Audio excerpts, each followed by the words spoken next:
ನಾನು ಯಾವ ಆಕೃತಿ ಹೇಳ್ತೀನಿ ಆ ಆಕೃತಿಯಲ್ಲಿ ಜಿಗಿಬೇಕು, ಗೊತ್ತಾಯ್ತಾ? ಉದಾಹರಣೆಗೆ ತ್ರಿಭುಜ, ಆಯತ, ವೃತ್ತ, ವೃತ್ತ, ಚೌಕ, ಆಯತ, ಆಯತ, ತ್ರಿಭುಜ, ಈ ರೀತಿ ಆಡ್ಬೇಕು, ಗೊತ್ತಾ?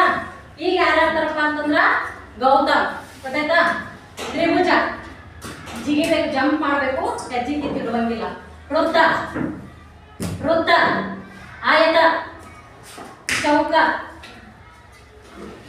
ಚೌಕ, ತ್ರಿಭುಜ, ವೃತ್ತ, ವೃತ್ತ, ಆಯತ, ಚೌಕ, ಚೌಕ, ಆಯತ, ವೃತ್ತ, ಆಯತ, ವೃತ್ತ, ವೃತ್ತ, ಆಯತ, ಚೌಕ,